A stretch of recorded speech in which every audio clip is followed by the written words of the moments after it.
I feel even when ego is good, it's sometimes built divides in teams. I've coached because they don't want to listen to each other. Ooh, boy, facts. There is no self-reflection and how it affects team dynamics. Bro, feel that. I think it's how they react to input in a conversation. Absolutely. Absolutely. Because I think you're absolutely right, Pierce. And I've also experienced this myself, where it's kind of like, okay, cool. What's the point of fighting? Like, okay, we're talking about this one thing, this one specific example, this one specific play. And now, when we watch the VOD, right, we have full 2020 hindsight bias too of how the game played out, how the scenario played out, what the results were.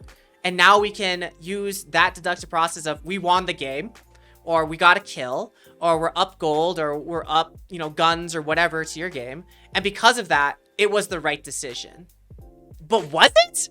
That's the question. But was it? In this one situation, it may have been. But the situation could be 1 in a million, 1 in 1,000, 1 in 100, and it may never, ever happen again.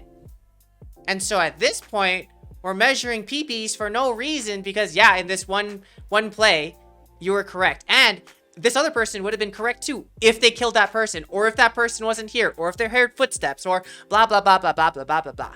Absolutely.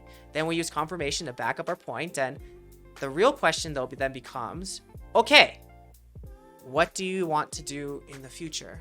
How are we going to play together as a team so we can get a better result more consistently? And that's where people get stuck. I think that's the most frustrating part. That's where people get stuck. They say, well, I don't know. Or like, well, I say it's going to be like this, so this is where we're going to play it. And the other person be like, I'm going to say I agree with them, but at the same time, I'm still salty about losing this point. And so now I'm just going to not. Ego, good question. Good question. I'm defining ego as, someone's perspective or someone's belief in something, maybe themselves, their thoughts, their perspective that, this is where I stand. And so that's how I'm defining ego. Good question, because ego can mean a lot of things.